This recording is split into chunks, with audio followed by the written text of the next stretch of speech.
जय गोपी जन वल्लभ जय गिरिवर धारी।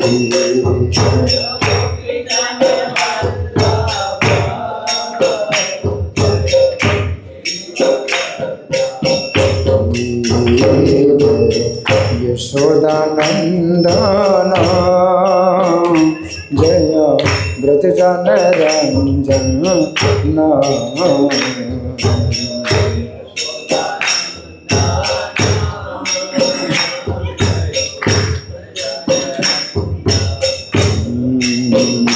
जय यशोदानंदन जय व्रज जन रंजन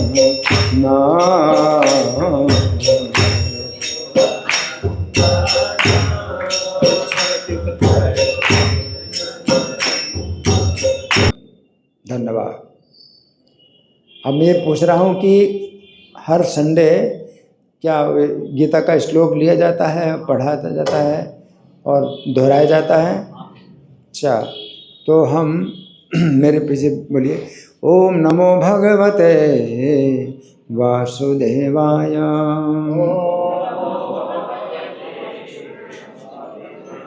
ओम नमो भगवते वासुदेवाय। ओम नमो भगवते वासुदेवाय। ग्रंथराज श्रीमद् भगवद गीता था रूप अध्याय 7। अध्याय का नाम है भगवत ज्ञान और श्लोक संख्या 7। तो मेरे पीछे बोलेंगे, कैसे बोलेंगे? आपके पास क्या है? किताब है, मोबाइल है, क्या है? सब लोग दोहराते हैं ना? अध्याय का 32वां है। अच्छा, क्रम से? तो वही नहीं बता वो भी नहीं बता रहे, क्रम से चल रहा है। 9वें अध्याय का 32वां श्लोक। रुको, 13वां अध्याय। 9वां अध्याय कैसे निकलेगा? ये 9वां अध्याय तो 32वां करना है। अच्छा, चलो ठीक है। तो 32वां श्लोक कैसे सब लोग दोहराएंगे? सबके पास है किताब? हैं? अच्छा, बांट रहे हैं तो बांट, फिर निकालने में दिक्कत, देर लगेगी। हैं? इसको श्लोक निकालने में देर लगेगी ना। 9वें अध्याय का 32वां श्लोक। अगर पेज नंबर सबका बराबर है तो 326 पेज। देखिए 326 पेज में आ रहा है कि नहीं आ रहा? और किताब को ज़मीन में मत रखना, अपनी गोद में रखो, नहीं तो वैसे छोटी टेबल आती है। छोटी टेबल आती है ना, क्यों प्रबल? छोटी टेबल आती है ना, सबको टेबल दे सकते हो, तो उस किताब को टेबल में रखें। जब तक टेबल नहीं है, गोद में रखो किताब को। तो 326 पेज में मिला कि नहीं मिला? हाथ उठाइए, जिनको मिल गया हाथ उठाइए। अभी निकाल रहे हैं 326 पेज। पहले से धागा भी लगा हो सकता है। धागा पहले से लगा है क्या?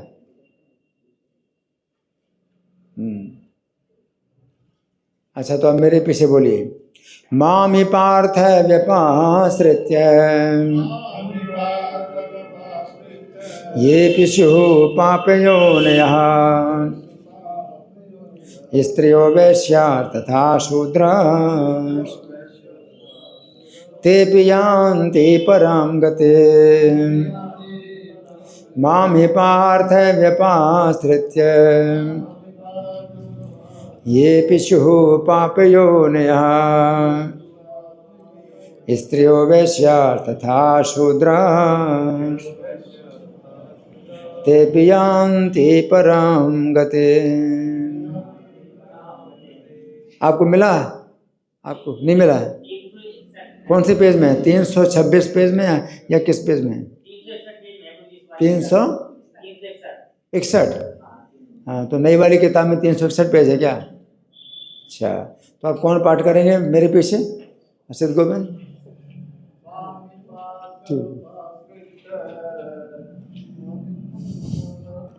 आप लोग दोहराते कि नहीं दोहराते? हरि बोल। दोहराते नहीं तो मतलब हो गया। शब्दार्थ बोले आप? ठीक है, शब्दार्थ बोलिए, मेरे पीछे बोलिए। माम मेरी ही निश्चय ही पार्थ हे प्रथा पुत्र, व्यपाश्रित्य शरण ग्रहण करके ये जो अपि भी स्युः हैं पाप योनियः निम्न कुल में उत्पन्न स्त्रियां वैश्याः वणिक लोग तथा भी शूद्राः निम्न श्रेणी के व्यक्ति ते अपि वे भी यान्ति जाते हैं परम गतिम गंतव्य को। अनुवाद मेरे पीछे बोलिए। हे पार्थ, जो लोग मेरी शरण ग्रहण करते हैं वे भले ही निम्न जन्मा स्त्री वैश्य यानी व्यापारी तथा शूद्र यानी श्रमिक क्यों न हो, वे परम धाम को प्राप्त करते हैं। तो तात्पर्य पढ़ने से पहले हम समझेंगे कि भगवान यहाँ पर क्या कह रहे हैं कि जो मेरा आश्रय लेते हैं, तो चाहे पाप योनि में क्यों ना हो, है ना। तो पाप योनि में किसी का अगर जन्म होता है तो बहुत उसका जो है समाज में नीचा माना जाता है ना।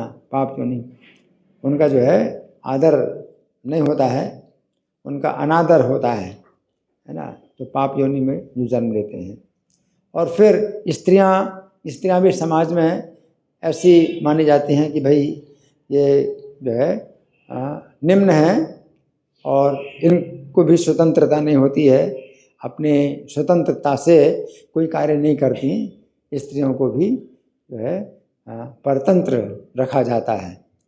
तो स्त्रियों के लिए भी काफ़ी बंधन होते हैं कि अपने जो है इच्छानुसार ना तो घर से बाहर निकल सकती हैं, ना घर किसी से मिलना जुलना। अब आजकल कलयुग का समय अलग है कि स्त्रियां हैं या लड़कियां हैं, ये स्वच्छंद होकर के मिलना जुलना होता है। तो ये तो बहुत पतित समाज है। नहीं तो जो गीता जिस समय भगवान बोल रहे हैं उस समय जो समाज की व्यवस्था, समाज की अवस्था बड़ी पवित्र थी। तो स्त्रियों को जो है अधिकार नहीं होता था कि घर से बाहर अपनी इच्छा के अनुसार किसी के घर जाएं, किसी से मिलने जुलें। तो ऐसा नहीं होता था। स्त्रियां भी निकलती थीं तो जो ऊंचे कुल की स्त्रियां होती थीं पालकी में बैठ कर के निकलती थीं, और पालकी भी इस प्रकार से बंद रहती थी कि वे पालकी के अंदर से, पर्दे के अंदर से किसी को चाहे तो देख सकें, लेकिन कोई उनको नहीं देख सकता। या फिर घूंघट में हमेशा रहती हैं कि वो किसी को अगर चाहे देख सकती हैं घूंघट के अंदर से, लेकिन कोई दूसरा उनको घूंघट के अंदर नहीं देख सकता हो। तो इस तरह से स्त्रियों के ऊपर बहुत प्रतिबंध थे। तो लेकिन भगवान कह रहे हैं कि इसमें कोई प्रतिबंध नहीं है। कोई भी स्त्री भी अगर भगवान का भजन करना चाहती है तो भगवान स्वीकार करते हैं, चाहे समाज उसको स्वीकार ना करे परंतु भगवान स्वीकार करते हैं, है ना। तो स्त्रियां भी जो है भगवान को जो है अगर स्वीकार करें, उनका भजन करना चाहें तो भगवान उनके भजन को स्वीकार करते हैं। तो यहाँ स्त्रियां है, फिर स्त्रियां, फिर वैश्य। वैश्य लोग का मतलब है, अब वैश्य आजकल वैश्य नाम नहीं रहा, क्योंकि भारत के बाहर तो ये 4 वर्ण जो ब्राह्मण क्षत्रिय वैश्य शूद्र है वो तो होते ही नहीं, भारत के बाहर तो होते ही नहीं। तो वैश्य का यहाँ पर प्रभुपाद शब्दार्थ जो बता रहे हैं क्या है, व्यापारी। तो वैश्य का मतलब व्यापारी, या जो है किसान भी जो कृषि गोरक्ष वाले खेती करें या गाय पालन करें। तो 3 प्रकार के जो कार्य हैं जो करते हैं उनको वैश्य कहते हैं। तो वैश्य का नाम ना हो, जैसे हिंदू वैसे तो वैश्य का नाम ना हो, लेकिन तो भी अगर कोई व्यापारी है या जो है गऊ में पालता है, चराता है, और या फिर क्या है खेती करता है, तो वो वैश्य है। किसान, है ना। तो भगवान जो बता रहे हैं कि समाज में उनका भी उतना सम्मान नहीं होता। आजकल के समाज में बड़े बड़े व्यापारियों को बहुत सम्मान होता है, क्योंकि धनी, लेकिन पहले के समाज में धनी राजा का भी उतना सम्मान नहीं होता था जितना ब्राह्मणों का होता था।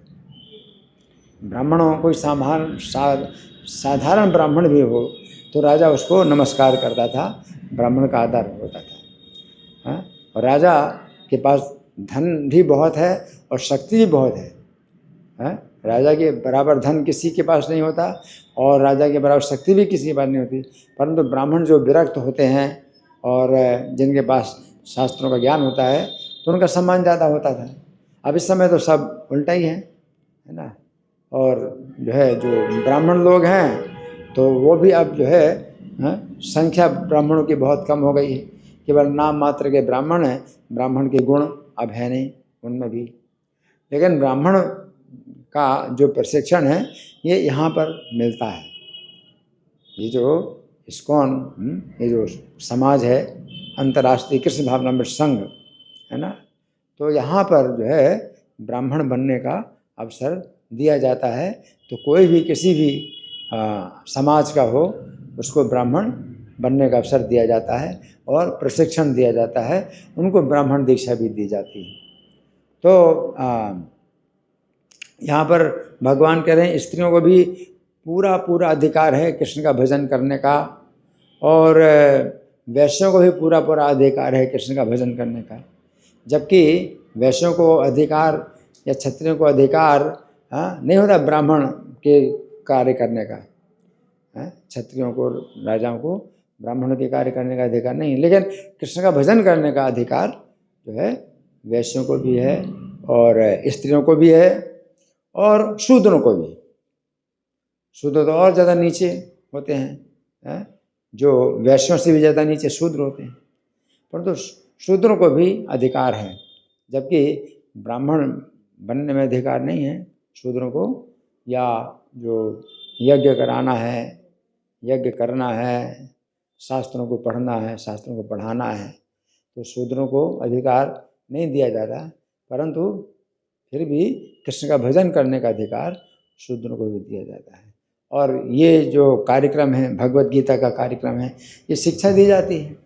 तो कोई अशिक्षित व्यक्ति है तो उसको भी पूरा अधिकार है यहाँ क्लास में आने का, और जो अशिक्षित है उसको भी अधिकार है। शिक्षित अशिक्षित में कोई अंतर नहीं है ना। और आप जो है जो समाज में भी जो है आप किसी ब्राह्मण परिवार से आए हैं या शूद्र परिवार से आए हैं, भंगी और चमार या तेली या नाई, इसका कोई विचार नहीं होता। सबको जो है मतलब समान रूप से अधिकार, क्योंकि भगवान दे रहे हैं, इसलिए भगवत गीता में सबको अधिकार। भगवत गीता भगवान के मुख से निकला ग्रंथ है। जब भगवान ये कह रहे हैं कि अधिकार है तो भगवत गीता में सबका अधिकार है। वेदों में अधिकार नहीं है।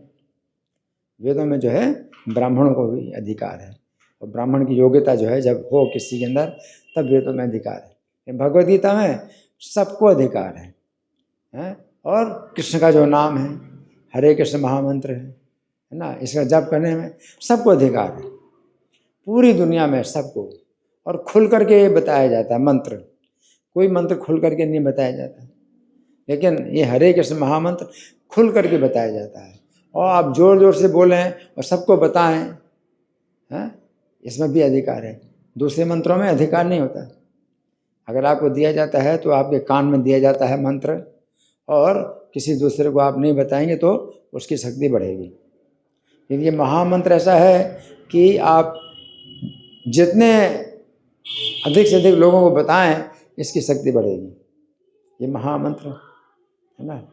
तो अब हम सुनेंगे प्रभुपाद तात्पर्य में क्या लिखते हैं। श्रील प्रभुपाद की जय।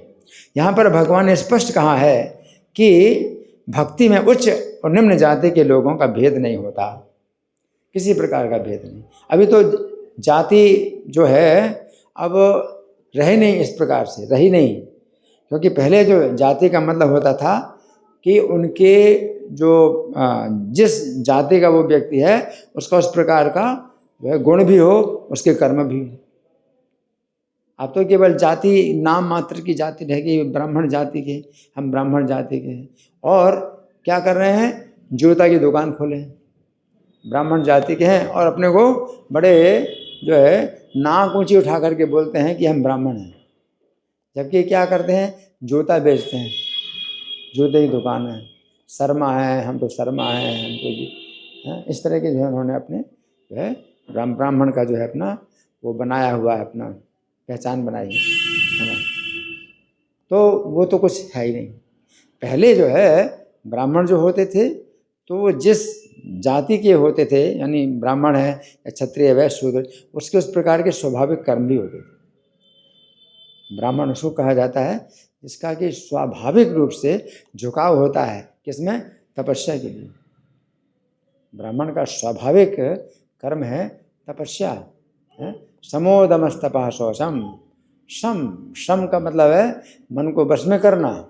ब्राह्मण का स्वभाव वो होता है मन को वश में करना। उसके मन में कोई भी इच्छा होती है, कोई भी बात होती है, तो भी वो सोचता है कि मुझे अपने मन के अनुसार नहीं करना है कार्य, मुझे करना है मेरा क्या कर्तव्य है, मुझे क्या करना चाहिए, है ना। अगर भक्त नहीं है तो भी ब्राह्मण का स्वभाव ऐसा होता है कि वो अपने कर्तव्य के अनुसार कोई कार्य करता है, मन की इच्छा के अनुसार कार्य नहीं करता, है ना। समो दमस्तपासो, इंद्रियों का दमन करना।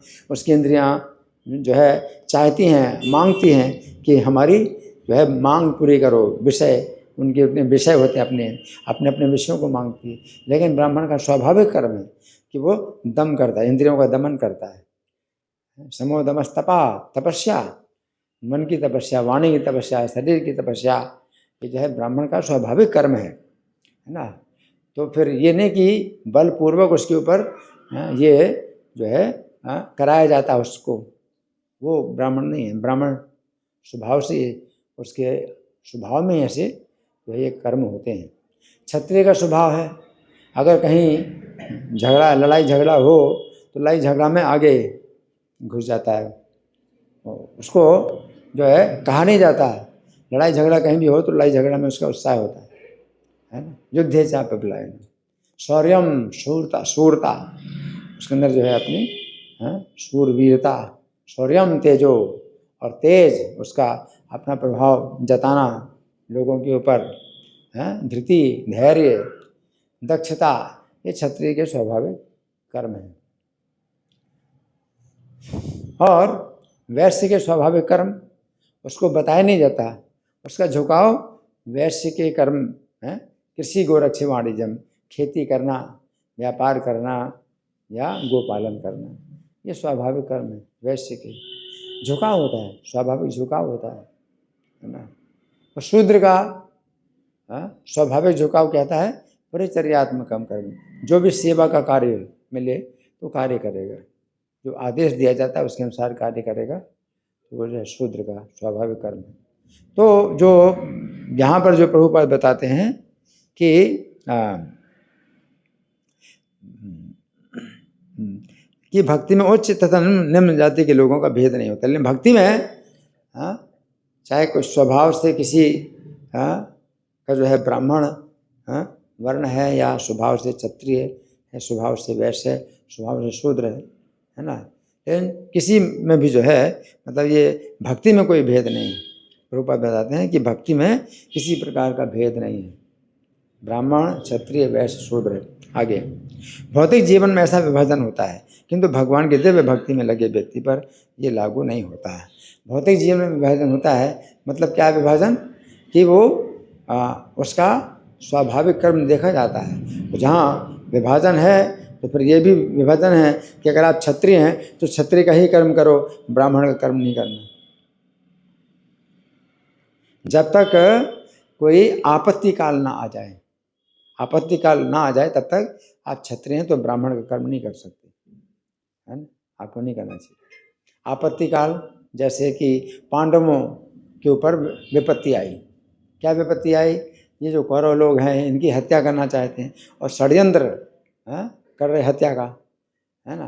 तो कई प्रकार के षड्यंत्र किए, लेकिन पांडव लोग बच गए, नहीं मार पाए उनको, लेकिन मार डालने का प्रयास कर रहे थे। फिर लाक्षागृह में उनको भेजा और आग लगाई कि मर जाएं किसी प्रकार। तो लाक्षागृह से जो है सुरंग के द्वारा जब निकल गए तो छिप करके रहते तो ब्राह्मण के रूप में रहते। तो क्षत्रिय को जो है ब्राह्मण का कार्य, अगर कभी ऐसी विपत्ति आ जाए तो ब्राह्मण का कार्य वो कर सकता है, लेकिन वो आपद धर्म कहलाता है कि विपत्ति काल में वो ब्राह्मण का कर्म कर सकता है, लेकिन नहीं तो उसे ब्राह्मण का कर्म नहीं करना चाहिए, है ना। तो विभाजन है, शूद्र है तो शूद्र का ही कर्म करो, आपको वैश्य का कर्म नहीं करना, क्षत्रिय का कर्म नहीं करना, ब्राह्मण कर्म तो बहुत दूर की बात है। तो विभाजन है, प्रभुपाद लिख रहे हैं कि भौतिक जीवन में ऐसा विभाजन होता है, किंतु भगवान की दिव्य भक्ति में लगे व्यक्ति पर यह लागू नहीं होता। कोई भी शूद्र है, कोई भी वह क्षत्रिय है, वैश्य, ब्राह्मण, अगर भगवान का नाम लेता है, भगवान का भजन करता है, भगवान की कथा सुनता है, तो इसमें जो है भगवान किसी को नहीं कहते कि तुम ब्राह्मण होकर के भक्ति जी का कर्म क्यों कर रहे, तुम ब्राह्मण का कर्म करो, या क्षत्रिय होकर के भक्ति क्यों बन गए, क्षत्रिय का कर्म करो। इसमें ऐसा विभाजन है ही नहीं भक्ति के लिए यहाँ पर कि भक्ति, दिव्य भक्ति में लगे व्यक्ति पर ये लागू नहीं होता, है ना, कि उसको कहे कि तुम भक्त कैसे बन गए, तुम तो ब्राह्मण परिवार के हो, तुम्हें तो अपना मंत्र पाठ करना चाहिए, तुम्हें पूजा पाठ करना चाहिए, यज्ञ करना चाहिए, यज्ञ करना चाहिए, है। तो ऐसा कुछ भी इसमें उनके ऊपर शिकायत नहीं लगाई जा सकती कि ये भक्त क्यों बन गया, तो ये तो जो है ब्राह्मण के परिवार का है या क्षत्रिय के परिवार का है, तो ये सब चीज़ें नहीं हैं। आगे सभी परम धाम के अधिकारी, क्योंकि भक्ति के द्वारा परम धाम की प्राप्ति होती है। भगवान की भक्ति के द्वारा क्या होता है, परम धाम की प्राप्ति होती है। तो आज की शिक्षा में तो अगला जीवन ही नहीं मानते। आज की शिक्षा इतनी अज्ञान में और अंधकार में है, हालांकि टेक्नोलॉजी में कितना आगे बढ़े हुए हैं, देखो कितनी बढ़िया लाइट है ना, और कंप्यूटर भी हैं और मोबाइल है, तो कितनी टेक्नोलॉजी में आगे बढ़े हुए हैं, है ना। परंतु जहाँ तक शिक्षा की दृष्टि है, मनुष्य जीवन की शिक्षा 1% भी नहीं है, 1% भी मनुष्य जीवन की शिक्षा नहीं है। मनुष्य जीवन की शिक्षा प्रारंभ होती है इस बात से कि आपका अगला जीवन है, आप जैसे कर्म करते हैं उसके अनुसार आपको अगले जीवन में गति प्राप्त होगी। तो वो शिक्षा 1% भी नहीं है, पूरा अंधकार। क्या अंधकार? आज की शिक्षा क्या कहती है, इस जीवन के बाद अगला जीवन नहीं है। मतलब पशु, आज की शिक्षा लोगों को पशु बना रही है, जबकि वो शिक्षित हैं। तो हम कह सकते हैं भाई शिक्षित तो हैं, ये पशु हैं। तो कैसे हैं आप? शिक्षित पशु। वो चार पैर के जो पशु हैं अशिक्षित पशु हैं, और आप 2 पैर के शिक्षित पशु हैं। कि वो पशु 4 पैर का, वो भी ये सोचता अगला जीवन नहीं है। बस इस जीवन में जितना खाओ, सोओ, भोग कर लो, बस वही लाभ है इस जीवन का, और कुछ भी लाभ नहीं, अगला जीवन है ही नहीं, वो भी सोचता है। और आप शिक्षित 2 पैर के पशु है ना, वो भी आप अच्छा चाहते हो, अच्छा खाने और सोने का आप जो है मतलब के लिए पढ़ाई करते हो। आप शिक्षित हो गए तो अच्छा खाएंगे, अच्छा सोएंगे, तो भी उसमें कोई अंतर नहीं है। वो पशु जो है जो भी खा रहा है ज़मीन में गिरा हुआ, चाहे छिलका खा रहा है, कुछ चारा खा रहा है, घास खा रहा है ना, और भूसा खा रहा है, तो उसको उसमें उतना सुख मिल रहा है जितना सुख आप उसमें खा रहे। रसगुल्ला और मलाई, आपके लिए रसगुल्ला मलाई, उसके लिए भूसा भी वो उतना ही आनंद देता है।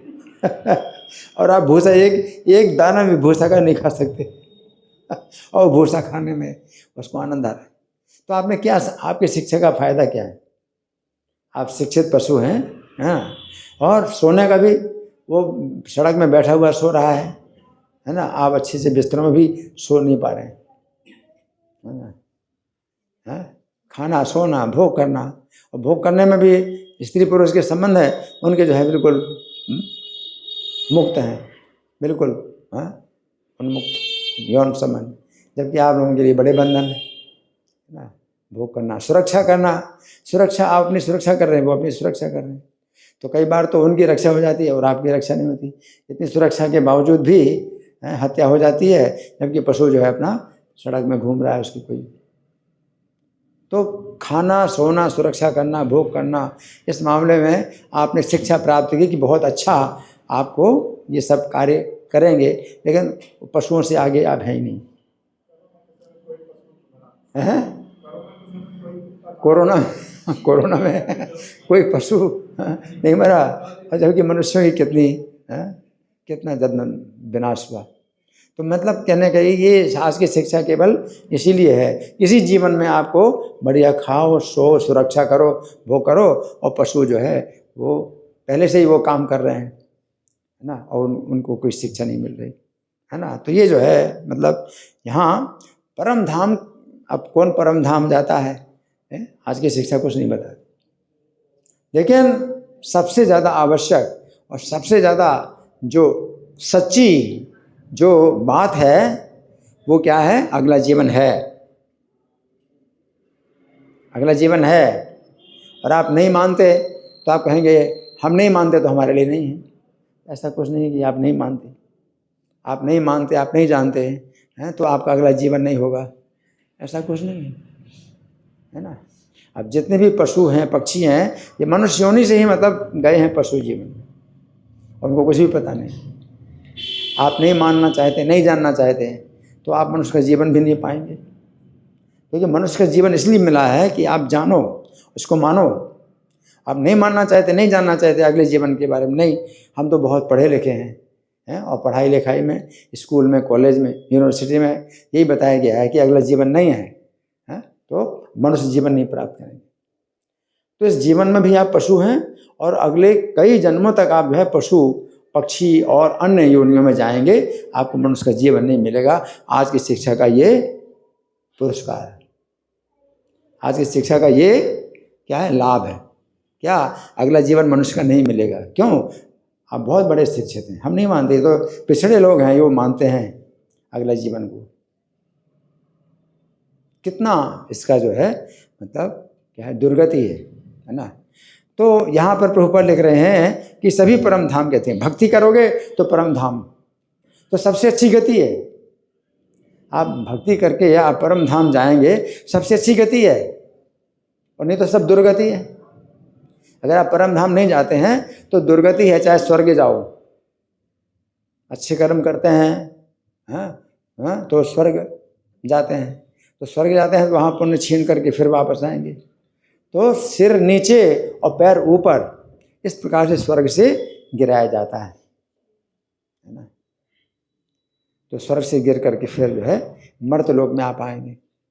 तो ये जो है स्वर्ग की प्राप्ति भी जो है कोई लाभ नहीं है, अगर दूर दृष्टि से देखा जाए तो कोई लाभ नहीं है, क्योंकि आज स्वर्ग में आप चले गए तो बड़ा सुख आपको मिल रहा है। ये जितने सुख मिल रहे हैं आपके पुण्यों के ही खर्चे से हो रहे हैं, और पुण्य आपके खर्च हो रहे हैं और नया पुण्य होता नहीं आपका। तो पुण्य जैसे क्षीण होंगे आप गिरेंगे, हैं?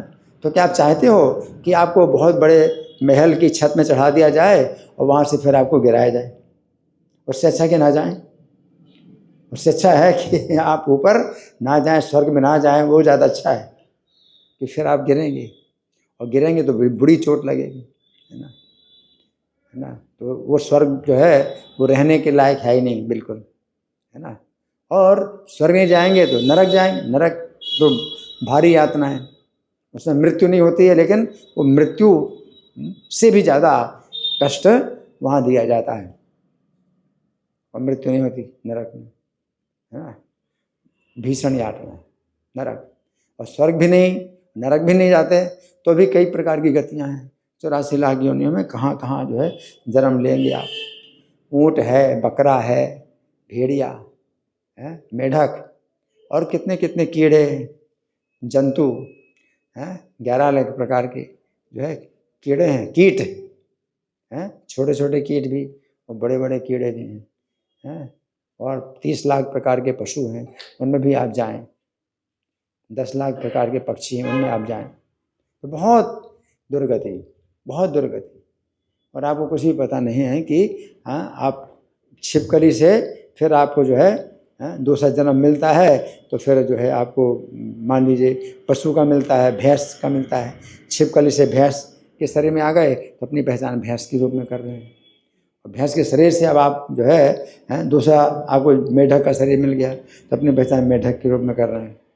मतलब कुछ भी पता नहीं कि आप कहाँ हैं और आप क्या हैं, और जिस शरीर में होते उसी में आपकी पहचान अपनी होती है, और वो भी सब गलत पहचान होती है। तो परम धाम भक्ति जो है, परम धाम भक्ति में जो है इतनी मतलब वो है शक्ति है कि आप शूद्र, शूद्र के भी धरातल पर हैं, और भी नीचे धरातल पर है, शूद्र से भी नीचे धरातल पर है। और भक्ति इतनी शक्तिशाली है कि इसी जीवन में आपको परम धाम भेज देगी, इसी जीवन में परम धाम भेज देगी।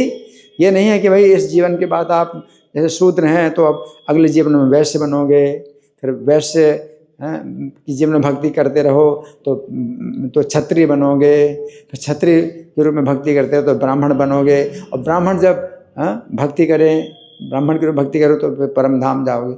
ऐसा कुछ नहीं है कि इस तरह से क्रम पूर्वक आप जो है मतलब आगे आगे मतलब चलते जाओगे। इसमें कोई क्रम नहीं है। इसमें क्या है, ऊंचा से ऊंचा और नीचे से नीचा सब कुछ जो है परम धाम इसी जीवन में प्राप्त हो सकता है, अगर भक्ति में आपके अपराध न है ना। तो यहाँ प्रभुपाद लिख रहे हैं सभी परम धाम के अधिकारी हैं। श्रीमद् भागवत में 2:4-18 कथन है, अधम योनि चांडाल भी शुद्ध भक्ति के संसर्ग से शुद्ध हो जाते हैं, है ना। हाँ, तो उसमें वो आया है ना कि किरात हूणांध्र पुलिंद पुलकसा आभिरी कंका यमुना खसा देहा ये च पापा यदपाश्रयाश्रया शुद्ध्यंति तस्मय प्रभु विष्णवे नमः। हाँ, कि सब जो है क्या होते हैं, शुद्ध हो जाते हैं, और शुद्ध होते हैं तो सीधे परम धाम जाते हैं। किरात हूण आंध्र पुलिंद पुलकस ये शूद्र से भी नीचे हैं, बहुत ही अपवित्र है उनका जो है जीवन होता है।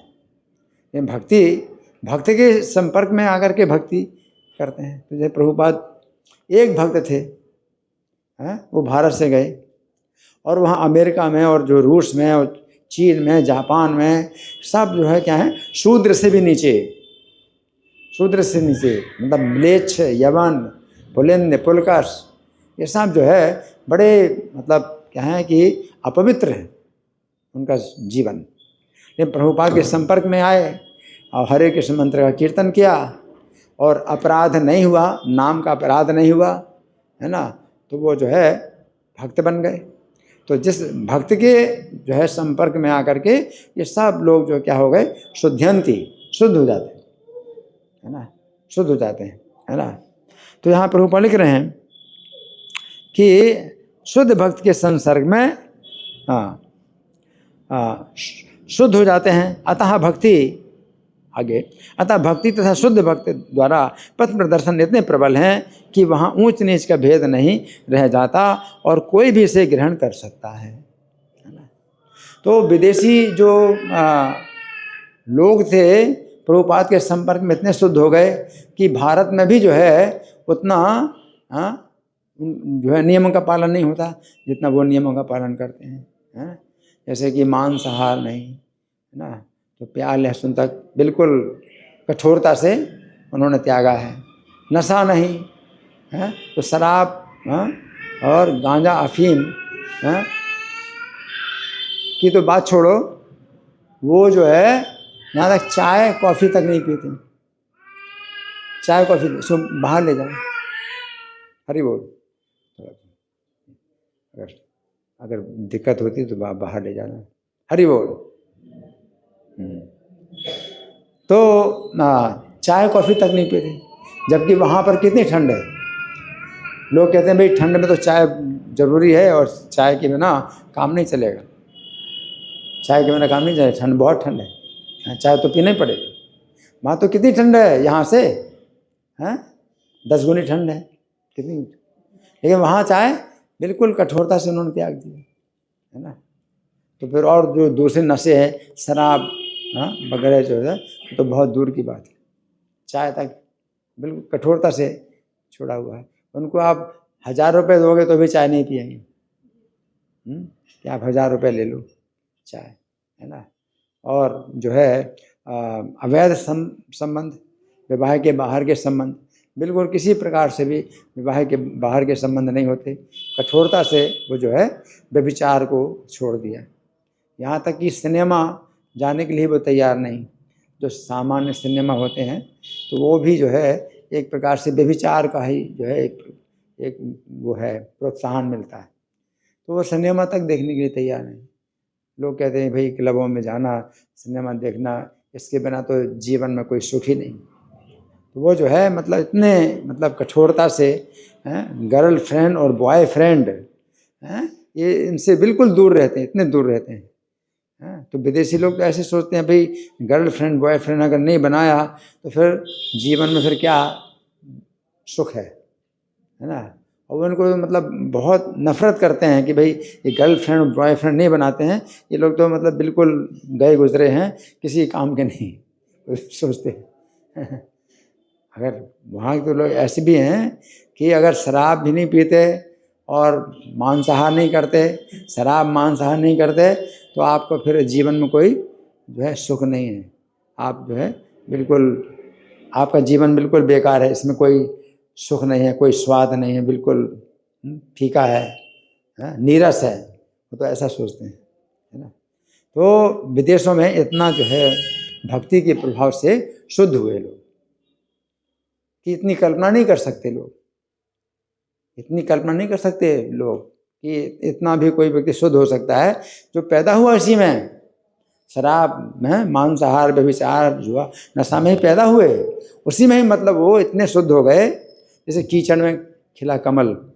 कीचड़ में पैदा हुआ कमल और उसमें कीचड़ 1% भी नहीं, इतने मतलब वो उसी में ही शुद्ध हो गए, तो भक्ति की शक्ति से। तो यहाँ प्रभुपाद लिख रहे हैं कि इतने शुद्ध हो जाते हैं भक्ति और शुद्ध भक्ति द्वारा पथ प्रदर्शन इतने प्रबल हैं।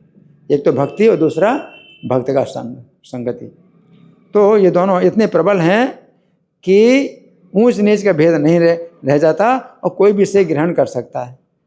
इसमें क्या है, ऊंच नीच का कोई भेद नहीं है ना, बहुत बड़ी सुविधा है। और दूसरा क्या है, सब कोई इसे ग्रहण कर सकता है। आगे, शुद्ध भक्ति की शरण ग्रहण करके सामान्य से सामान्य व्यक्ति शुद्ध हो सकता है। कोई व्यक्ति शुद्ध, अगर शुद्ध भक्ति शरण ग्रहण करे तो शुद्ध हो सकता है, सामान्य से सामान्य व्यक्ति भी।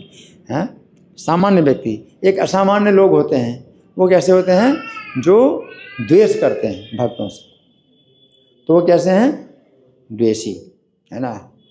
तो ये उनके लिए नहीं, हम जो है सबको बुलाते हैं, सामान्य व्यक्ति को बुलाते हैं, है ना।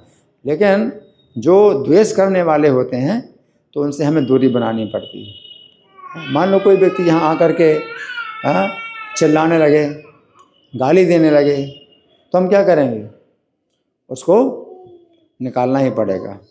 और चाहे इसमें हमें सिक्योरिटी की सहायता लेनी पड़े, पुलिस की सहायता लेनी पड़े, हम उसको निकालेंगे, दूर करेंगे, है ना। तो सामान्य व्यक्तियों को हम लेते हैं। सामान्य व्यक्ति के अंदर जो ईर्ष्या नहीं है लेकिन अज्ञानी है, उसको पता नहीं है लेकिन वो ईर्ष्या भी नहीं करता, तो उसको हम जो है शिक्षा दे सकते हैं। लेकिन जो व्यक्ति जो है ईर्ष्या करता है और सीखना नहीं चाहता है, वो कहता है मैं ज़्यादा सीखा हुआ हूँ, तुम मुझे क्या सिखाओगे, है ना। तो ऐसा जो ईर्ष्यालु व्यक्ति होता है तो उसको हम जो है दूर रखते हैं, उनके लिए ये कार्यक्रम नहीं है, है ना। तो यहाँ प्रभुपाद लिख रहे हैं सामान्य से सामान्य व्यक्ति शुद्ध हो सकता है। आगे, प्रकृति के विभिन्न गुणों के अनुसार मनुष्यों को सात्विक यानी ब्राह्मण, रजोगुणी क्षत्रिय तथा तामसी यानी वैश्य और शूद्र कहा जाता है। 3 गुणों में। इनसे भी निम्न पुरुष चांडाल कहलाते हैं और वे पापी कुलों में जन्म लेते हैं। सामान्य रूप से उच्च कुल वाले इन निम्न कुल में जन्म लेने वालों की संगति नहीं करते। हाँ, वही बता रहे हैं। सामान्य रूप से जो ब्राह्मण कुल का है व्यक्ति, अपने कुल का जो है वो विशेष महत्व समझता है ना। और ये शूद्र कुल के हैं तो वो थोड़ा दूरी बना के रखेंगे ब्राह्मण की कुल का, है ना। तो यहाँ का है की संगति नहीं करते, किंतु भक्ति योग इतना प्रबल होता है कि भगवत भक्त समस्त निम्न कुल वाले व्यक्तियों को जीवन की परम सिद्धि प्राप्त करा सकते हैं। जहाँ तक भक्ति के क्षेत्र में है तो आप इतने उन्नति कर सकते हैं कि ब्राह्मणों से भी ऊपर जा सकते हैं। जैसे हमारे जो है भगवान चैतन्य के संप्रदाय में नाम के आचार्य कौन है? हम लोग रोज बोलते हैं जयकारा में, नामाचार्य हरिदास ठाकुर। हरिदास ठाकुर को नाम का आचार्य भगवान चैतन्य ने बनाया। भगवान साक्षात जो इसके पिता हैं, संकीर्तन आंदोलन के पिता हैं, जो पूरे दुनिया में फैल रहा है संकीर्तन आंदोलन, उसके पिता हैं, सबसे बड़े अधिकारी हैं। जो करना चाहिए, जो नहीं करना चाहिए, पूरा निर्णय उनके द्वारा होता है। वो चैतन्य महाप्रभु ने एक जो है मुसलमान को नाम का आचार्य बनाया, नामाचार्य हरिदास ठाकुर जी। कभी नहीं हम सोचते भाई वो मुसलमान कुल में पैदा हुए तो फिर हमें तो कुछ सोचना चाहिए, ये भी तो सोचना चाहिए भाई। अब आप बहुत बड़े भक्त बन गए, फिर भी ये भी तो सोचना चाहिए कि आप किस परिवार में पैदा हुए। नहीं सोचना है। और सोचोगे तो और नुकसान, आपका ही नुकसान होगा, आपका अपराध बनेगा। अगर आप सोचते हो किसी कुल में पैदा हुए, अगर आप भक्ति करते हो तो भक्ति में आपकी भक्ति देखी जाती है कि भक्ति में कितनी ऊंचे उठे हैं। अब कुल का जो है कुछ भी संबंध नहीं है। तो यहाँ पर ऊपर लिखना है कि भक्ति योग इतना प्रबल है, प्रबल हमारे सामने प्रबल भी बैठा हुआ है। भक्ति योग इतना प्रबल है कि भगवत भक्त समस्त निम्न कुल वाले व्यक्तियों को जीवन की परम सिद्धि प्राप्त करें। जीवन की परम सिद्धि मतलब सर्वोच्च लाभ। जो निम्न कुल में पैदा हुए हैं उनको भी जीवन का सर्वोच्च लाभ प्राप्त करा सकते हैं। इससे बड़ा लाभ कुछ नहीं हो सकता कि भाई ब्राह्मण है तो उसको जो है ज़्यादा भक्ति में ज़्यादा नंबर मिलेंगे, और जो है जो शूद्र है मुसलमान परिवार में पैदा हुए तो उसको कम नंबर मिलेंगे। कोई नहीं है। जैसे कि पढ़ाई लिखाई में भी होता है, चाहे ब्राह्मण हो, चाहे क्षत्रिय, चाहे वैश्य हो, डॉक्टर बन गया तो डॉक्टर बन गया, वो डॉक्टर है। अब थोड़ी कि भाई ये ब्राह्मण डॉक्टर है या क्षत्रिय डॉक्टर है या शूद्र डॉक्टर है, क्या होता है? ऐसा नहीं होता। डॉक्टर डॉक्टर है, उसको डॉक्टरेट की डिग्री मिली है ना, वकील है, तो अब थोड़ी देखते भाई ब्राह्मण है या क्षत्रिय। इसी प्रकार से भक्ति में भी जो है ये कुछ नहीं होता है कि भाई ये ब्राह्मण है या क्षत्रिय है, वैश्य, शूद्र, क्या है ना। जीवन का सर्वोच्च लाभ प्राप्त। अगर आप भक्ति में जो है आप अपराध नहीं करते हैं, भक्तों का अपराध नहीं करते, 6 प्रकार के अपराध वैष्णवों का अपराध नहीं करते हो, तो आप भक्ति में जो है क्या है, कोई फिर रोक टोक नहीं है। आप कितने ऊपर उठेंगे, कितने ऊपर जाएंगे, है ना। तो यहाँ पर प्रभुपाद लिख रहे हैं कि निम्न कुल वाले व्यक्तियों को भी जीवन की परम सिद्धि प्राप्त करा सकते हैं। ये तभी संभव है जब कोई श्री कृष्ण की शरण में जाए। तो यहाँ शर्त क्या है? कृष्ण की शरण में जाना, है ना। आगे जैसा कि विपाश्रित शब्द से सूचित है कि व्यक्ति को पूर्णतया कृष्ण की शरण ग्रहण करनी चाहिए, तब वो बड़े से बड़े ज्ञानी और योगी से भी महान बन सकता है। बड़े बड़े ज्ञानी हैं तो जो है केवल शास्त्रों का ही अभ्यास कर रहे हैं, और जो बड़े बड़े योगी हैं वो योग अभ्यास में लगे हुए हैं, है ना। लेकिन जो भगवान का भक्त है तो वो जो है उनसे भी आगे निकल जाता है, क्योंकि भगवान सबसे बड़े ज्ञानी, भगवान से बढ़कर के ज्ञान किसी के पास नहीं हो सकता, और भगवान उसको ज्ञान देते हैं। भगवान की भक्ति की है तो भगवान कहते हैं उसको मैं ज्ञान देता हूँ, है ना। कैसे ज्ञान देता हूँ? तेषां मे अनुकंपार्थम अहम अज्ञानजं तमः, कि उनके ऊपर ही कृपा करने के लिए मैं, भगवान कहते हैं उनके ऊपर ही कृपा करने के लिए, जो भक्तों की संगति में जो है भगवान के संबंध में सुनते हैं और चर्चा करते हैं, तो उनके ऊपर ही भगवान कृपा करते हैं। और अज्ञान से उत्पन्न अंधकार को नाश्यामी, नष्ट करता हूँ, ज्ञान दीपेन भास्वर, ज्ञान के प्रकाशमान दीपक के द्वारा नष्ट अंधकार, अज्ञान का अंधकार नष्ट करता हूँ। तो उसमें क्या होता है कि वो जो भक्त हैं, भक्तों के साथ में जब सुनते हैं भगवान के बारे में, तो भगवान अंदर से भी ज्ञान दे रहे हैं और बाहर से ज्ञान आपको मिल रहा है। जैसे यहाँ पर जो आपको ज्ञान मिल रहा है तो बाहर से मिल रहा है। और भक्तों की संगति में आप जो है प्रीति, जो आपके संबंध जो प्रीति लक्षण है आपका, अगर वो बना हुआ है भक्तों के साथ में, तो अंदर से भगवान ज्ञान दे रहे हैं। तो बाहर से ज्ञान, अंदर से ज्ञान, तो क्या हो गया, वो प्रकाशित हो जाता है। वो दिव्य ज्ञान हृदय में प्रकाशित हो जाता है ना। और वैसे वो शास्त्रों को पढ़ रहे हैं, लेकिन भगवान के भक्तों की संगति में नहीं पढ़ रहे हैं, तो भगवान उन पर कृपा नहीं करते हैं। तो शास्त्रों को पढ़े तो बाहर से तो ज्ञान मिल रहा है उनको शास्त्र से, या अंदर से भगवान ज्ञान नहीं दे रहे हैं तो ज्ञान प्रकाशित नहीं होता है। कोई बहुत बड़ा योगी है तो योग में लगा हुआ है वो बहुत, है ना, तो ध्यान का बड़ा जो है वो अभ्यास कर रहा है, ध्यान का बड़ा अभ्यास कर रहा है ना। लेकिन भगवान अंदर से जो है चूँकि प्रसन्न नहीं है, अंदर से प्रसन्न नहीं है, तो उसका जो ध्यान है वो एकाग्र होता ही नहीं है, और ध्यान हमेशा टूटता रहता है। और ध्यान से फिर वो जो है आगे बढ़ ही नहीं पाता कि वो जो है स्थिर उसका ध्यान हो पाए ना। तो यहाँ पर प्रभुपाद लिख रहे हैं कि वो बड़े से बड़े ज्ञानी और योगी से भी महान बन सकता है। तो जैसे हरिदास ठाकुर हैं, तो अपने को सोचते थे कि मैं सबसे ज़्यादा नीचा हूँ, वो अपने को सोचते मैं मुसलमान परिवार में पैदा हूँ, मैं सबसे ज़्यादा नीचा हूँ, है ना। लेकिन भगवान जो है उनको सबसे बड़ा भक्त मानते, तो वो ज़्यादा अच्छा है। वो ज़्यादा अच्छा है कि आप अपने को भक्त ना माने। मैं तो भक्त नहीं हूँ, यहाँ सब भक्त हैं, यहाँ सब बड़े बड़े भक्त बैठे, मैं तो भक्त नहीं हूँ, और भगवान कहें यही मेरा सबसे बड़ा भक्त है। तो ये ज़्यादा अच्छा है या अपने को बहुत बड़ा भक्त माना है और भगवान कहेंगे ये मेरा भक्त नहीं है। क्या अच्छा है? ये अच्छा है कि आप अपने को बहुत भक्त माने कि मैं बहुत बड़ा भक्त हूँ, और भगवान माने कि मेरा भक्त नहीं है। अच्छा है? नहीं अच्छा है कि नहीं? नहीं है? अरे अच्छा नहीं है, हैं?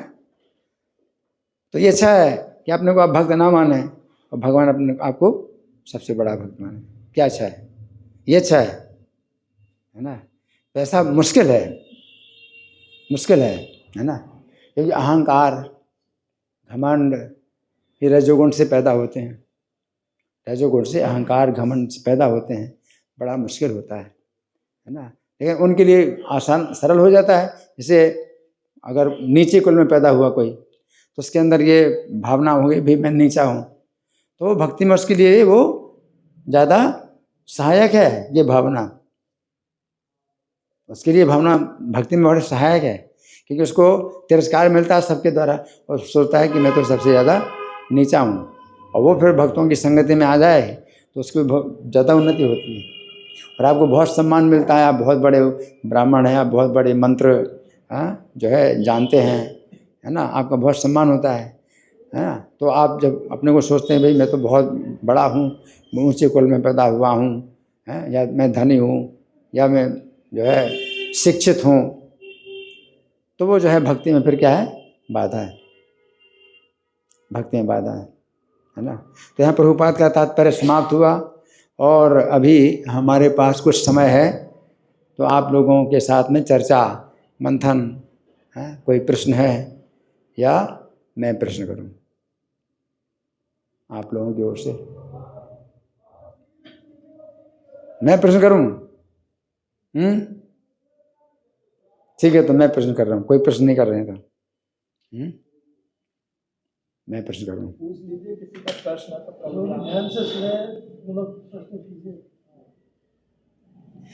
ना तो भगवान जो है यहाँ पर जो कह रहे हैं कि मेरे आश्रय में आकर के जो निम्न योनि के, पाप योनि के जो लोग हैं, वो भी अगर मेरे आश्रय में आ जाते हैं तो वे परम गति प्राप्त करते हैं। जो बहुत ही नीचे हैं, वो भी भगवान के आश्रय में आकर के परम गति प्राप्त करते हैं। तो अब मेरा प्रश्न ये है कि कोई व्यक्ति बहुत नीचा है और बहुत ही पतित है और समाज से बहिष्कृत है, तो कैसे वो भगवान की शरण लेगा? कौन बताए? भगवान कहते हैं मेरे आश्रय में आकर के वो जो है परम गति प्राप्त कर ले इसी जीवन में। हाँ जी, आप नहीं दे रहा हूँ कोई तो हाथ तो उठा रहे हैं, हाथ उठेंगे। किसी को चाहिए तो ऐसे बता रहा हूँ। माइक ये माइक दिखा रहे हैं, माइक दिखा रहे हैं, मतलब माइक दिखा रहे हैं। अरे कोई नहीं लेता माइक तो ये फिर माइक लेंगे। कोई हाथ नहीं उठा रहा है, कोई उत्तर देने वाला नहीं है। हाँ जी, भगवान जी के भजन से उसका उद्धार होगा। हाँ, भगवान के भजन से उसका उद्धार होगा। तो भजन कैसे होता है?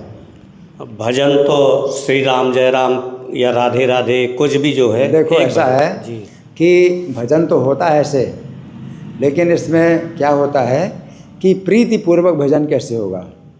यहाँ पर जो है विशेष बात है कि प्रीति पूर्वक भजन करना और भक्तों की संगति में। जी ठीक है ना जी। भक्तों की संगति में अगर आप नहीं करते हैं तो फिर जो है आपका जो नाम है तो है आपको शुद्ध तो कर रहा है, लेकिन फिर नाम के जो अपराध होते हैं उससे फिर क्या है कि बाधा आती है। ठीक है ना। तो भक्तों की संगति में है विशेष रूप से हम जो है भक्तों के। और देखिए विदेशों में आप सोचिए, विदेशों में ऐसे लोग हैं जो कि भक्त नहीं हैं और उन्हें कुछ पता ही भी नहीं है, और कोई कहे भाई आप बोलो श्री राम जय जय राम, तो कहेंगे हम क्यों बोलें, वो नहीं बोलने। तो उनका कैसे उद्धार होगा, कैसे उद्धार होगा हैं? और कैसे उद्धार हुआ, कैसे उद्धार हुआ कौन बताएगा? विदेशों में वैष्णव की कृपा से। वैष्णव, और वो कौन से वैष्णव? प्रभुपाद। है ना। तो क्या है कि हृदय में भगवान सबके बैठे हैं, सबके हृदय में भगवान बैठे हैं, है ना। और वो देख रहे हैं कि इस जीव की क्या इच्छा है। सबके हृदय में भगवान बैठे हैं और देख रहे हैं कि इस जीव की क्या इच्छा है ना। अगर वो जीव चाहता है कि मुझे सही दिशा मिले, कि मेरे दुखों का हमेशा के लिए अंत हो जाए, अगर वो ये चाहता है कि संसार में मैं जितना सुखी होने का प्रयास कर रहा हूँ उतना मुझे दुख मिल रहा है, तो भगवान ये चाहते हैं कि आप जो है अपने से ही इस बात को सोचिए कि इस संसार में आप सुखी नहीं हैं, और आप सुखी बनने का जितना प्रयास करते हैं उतना आप दुखी हो रहे हैं। तो सबसे पहले तो आपको सोचना होगा अपने हृदय में है कि आप जो है इस संसार में आप कष्ट भोग रहे हैं, और आप सोचिए कि मुझे कौन सी दिशा में चलना है कि मैं कष्टों से छूट जाऊं, दुखों से छूट जाऊं, है ना। तो भगवान किसी भक्त से मिला देते। जो विदेशों में जो थे हिप्पी लोग थे, अमेरिका में हिप्पी लोग थे, हिप्पियों का एक आंदोलन चला, हिप्पी आंदोलन चल रहा था उस समय। तो वे हिप्पी लोग जो है शांति चाहते थे, उनको अशांति मिल रही थी और वो शांति चाहते थे, और शांति पाने के लिए उन्होंने बड़े बड़े अपने धन संपत्ति और घरों को भी छोड़ दिया, अपने जीवन की सुख सुविधाओं को सब छोड़ दिया, हाँ, शांति पाने के लिए। पढ़े लिखे भी थे, धनी भी थे, इन सब छोड़ दिया शांति पाने के लिए। अब शांति पाने के लिए तो छोड़ दिया, लेकिन शांति पाने के लिए वो प्रयास कर रहे थे, लेकिन वो कहाँ ढूंढ रहे थे शांति? व्यभिचार, मांसाहार, जुआ, नशा, वो ढूंढ रहे थे गलत जगह पर, लेकिन चाहते क्या थे? शांति मिले। तो भगवान जो है उनके हृदय में जो है उनकी भावना का भगवान ने आदर किया कि शांति तो ढूंढ रहे हैं, गलत जगह पर ढूंढ रहे हैं जहाँ शांति नहीं है, गलत जगह ढूंढ रहे हैं, चाहते तो शांति है। तो प्रभुपाद को भेज दिया, प्रभुपाद को भेज दिया, और उन्होंने जब उनको सिखाया है कि तुम शांति पाना चाहते हो, है ना, तुम जो है नशे में तुमको शांति मिलती है, लेकिन वो नशा क्या है कि वो टिकता तो नहीं है, फिर आप नशा उतर जाता है, तो मैं तुमको एक ऐसा नशा दूंगा जो उतरेगा नहीं। तो बोले अजय तो हम चाहते हैं। प्रभुपाद ने ये हरे कृष्ण मंत्र का जो नशा है ये कभी नहीं उतरेगा, इसका जाप, इसका कीर्तन करो। तो इस तरह से प्रभुपाद ने कहा कि तुम्हें शांति चाहिए, तो नशे में तुमको शांति मिलती है, लेकिन वो शांति क्या होती है, फिर चली जाती है। नशा उतरता है तो आपकी फिर शांति चली जाती है। तो हम आपको एक ऐसा नशा देंगे कि वो नशा नहीं उतरेगा तो आपको वो वास्तविक शांति, स्थायी शांति। तो इस तरह से जो है मतलब वो चूँकि शांति ढूंढ रहे थे, गलत जगह पर ढूंढ रहे थे, लेकिन भगवान हृदय में देख रहे हैं कि भावना इनकी क्या है, शांति पाने, इच्छा तो शांति पाने की। तो भगवान जो है उनको गाइडेंस देते हैं। तो कहीं भी आप हैं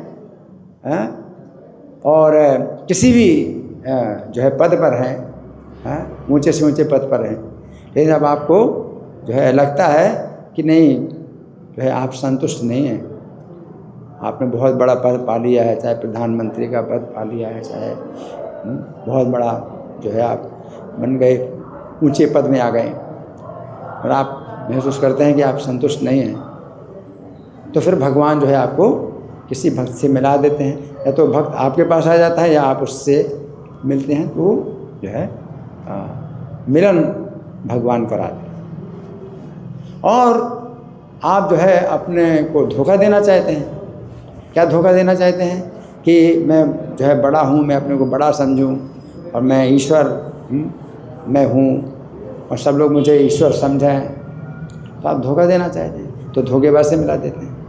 और वो कहता है मुझे आप जो है 10,000 रुपये दो और 6 महीने में आप भगवान बन जाएंगे।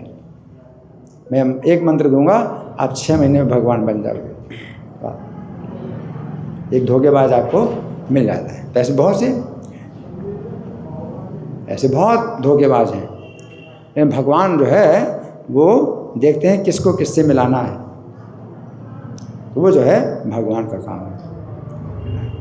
तो यहाँ पर भगवान जो बता रहे हैं कि नीचे से नीचे हैं परिवार में जो पैदा हुए हैं और बहुत पापी से भी देख पापी हैं, अपि चेत सु दुराचारो, कोई दुराचारी से भी ज़्यादा दुराचारी हो, ये भजते माम अनन्य भाग, अनन्य भजन करता है, तो वो साधु मानना, उसको साधु मानना चाहिए। तो यहाँ पर जो है मतलब साधुता उसकी क्या है, सुने आप लोग, उसकी साधुता क्या है कि वो कृष्ण का भजन करता है ना। और कृष्ण का भजन कैसे करता है, वो आदर करता है उनका जो कृष्ण का भजन करते हैं। अब जैसे वो पापी से पापी, दुराचारी से दुराचारी है, लेकिन उसको जो है दिखाई देता है इन भक्तों में जो है वो सुख है जो मुझे नहीं मिला। ये भक्त जो है असली सुख प्राप्त कर रहे हैं। तो यहाँ पर जो है वो साधु उसको साधु मानना चाहिए, है ना। तो वो दुराचारी से दुराचारी भी जो है क्या है कि वो भक्तों का आदर करता है कि ये भक्त जो है चाहे इनको 2 टाइम खाना की रोटी नहीं मिल रही, 2 टाइम की रोटी भी नहीं मिल रही, तो भी ये सुखी हैं, है ना। और जिनको 100 टाइम भी खाने को मिल रहा है तो भी जो है वो दुखी है। तो वो समझ लेता है कि ये जो भक्त हैं ये जो है क्या है, सच्चे सुख को प्राप्त कर रहे हैं, है ना। तो यहाँ पर ये है कि कोई पाप योनि भी मेरे आश्रय में आ जाए, कृष्ण के आश्रय में आए या कृष्ण के भक्तों के आश्रय में आए। वो कृष्ण से बहुत दूर थे, तो कृष्ण का आश्रय वो नहीं ले सकते, है ना, क्योंकि बहुत ज़्यादा पतित, पापी से अधिक पापी, है ना। तो कृष्ण के भक्त के संग में आ जाते हैं वो। और कृष्ण के भक्त जो है कैसे होते हैं कि ये में भक्त जना पार्थ ते में भक्त जना मता, जो मेरे भक्त हैं वो उनको मैं अपना भक्त नहीं मानता। मत भक्ता नाम से भक्तास्ते में भक्त तमाम होता, जो मेरे भक्तों के भक्त हैं वो मेरे सबसे बड़े भक्त मान्य हैं। भगवान अपना सबसे बड़ा भक्त उसी को मानते हैं जो भक्तों का भक्त हो। जो भगवान का भक्त है, मैं तो भगवान का भक्त हूँ, डायरेक्ट मुझे जो है बीच में कोई नहीं चाहिए, मैं सीधे भगवान का भजन करना चाहिए। भगवान उसको स्वीकार नहीं करते। अब प्रभुपाद जो है अपनी पूजा कराते थे, प्रभुपाद अपनी पूजा कराते थे, रोज़ प्रभुपाद की पूजा होती थी, है ना। तो प्रभुपाद जानते थे कि ये लोग जो है चूँकि मेरे द्वारा सीखे गए हैं, इनको मेरे द्वारा भगवान का संदेश मिला है, तो भगवान इनकी पूजा नहीं स्वीकार करेंगे हैं जब तक ये मेरी पूजा नहीं करेंगे। तो प्रभुपाद अपनी पूजा कराते थे।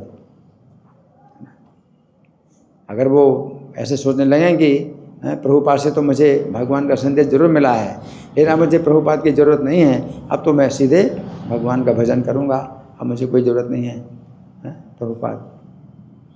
प्रभुपाद से मुझे कोई मतलब नहीं है। तो भगवान बहुत इसमें संवेदनशील हैं, सेंसिटिव। भगवान बहुत संवेदनशील हैं और वे जो है सहन नहीं करते, इस प्रकार की भावना को सहन नहीं करते। तो भगवान जो है पूजा स्वीकार करते हैं उसी के माध्यम से जिसके माध्यम से आपको भगवान का संदेश मिला है और भक्ति मिली।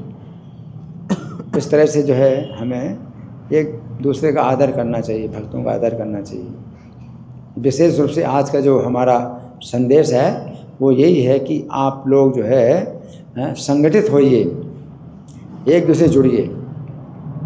एक दूसरे से जुड़ने का जो है एकमात्र उपाय क्या है? श्री कृष्ण को केंद्र बनाना।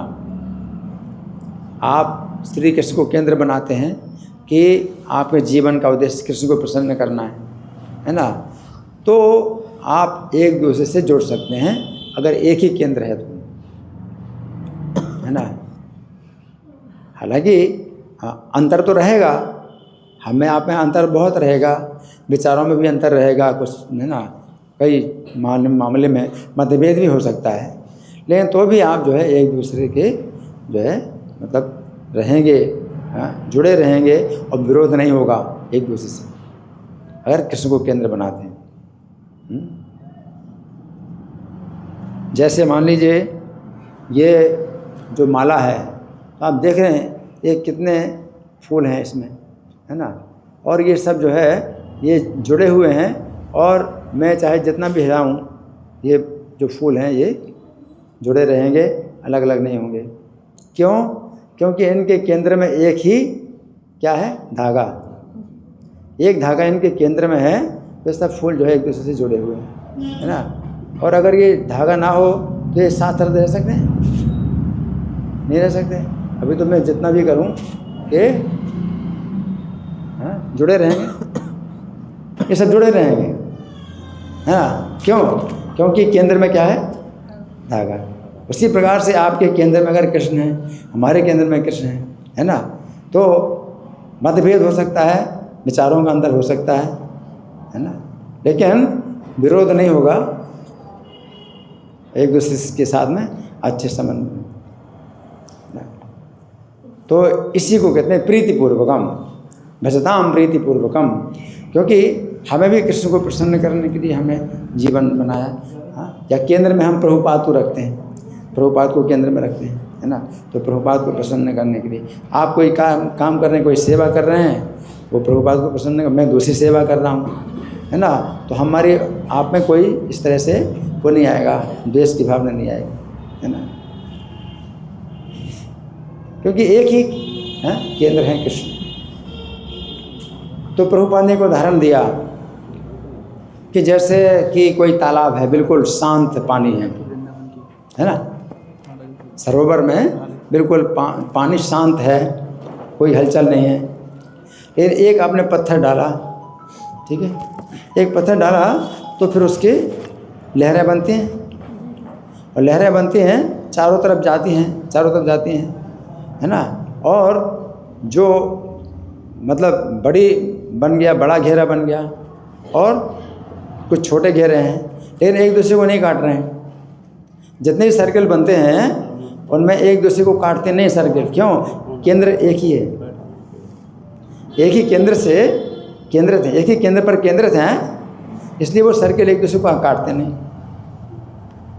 तो इसी प्रकार से आपका सर्कल अलग है और हमारा सर्किल अलग है, लेकिन केंद्र अगर एक ही है तो हमारा सर्किल आपके सर्किल को नहीं काटेगा, क्योंकि केंद्र में क्या है, एक ही केंद्र है। हम प्रभुपाद को केंद्र में बनाए, प्रभुपाद महान भक्त हैं, महान आचार्य है ना। तो उससे क्या होगा कि हमारा सर्किल आपके सर्किल को कभी नहीं काटेगा, चाहे जितना बड़ा हो जाए। आपका सर्किल बड़ा हो रहा है, बड़ा होता जा रहा है ना, तो भी किसी के भी जो आपसे बड़ा सर्किल है किसी का और किसी का आपसे छोटा सर्किल है, वो काटेंगे नहीं एक दूसरे को,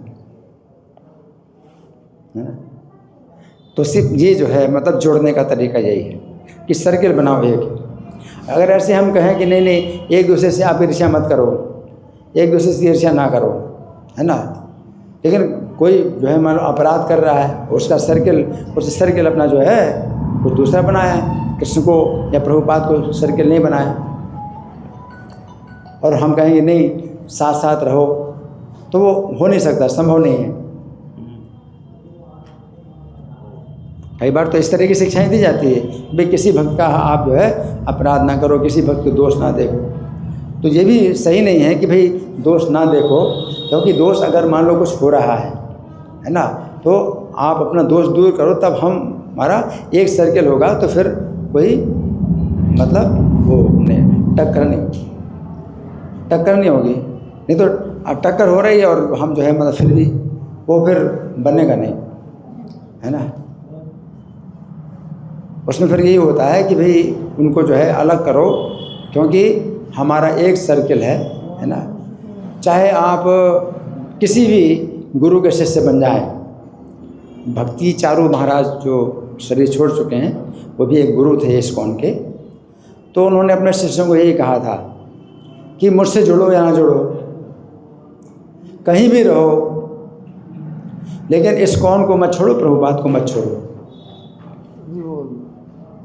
इस्कॉन को मत छोड़ो, प्रभुपाद को मत छोड़ो।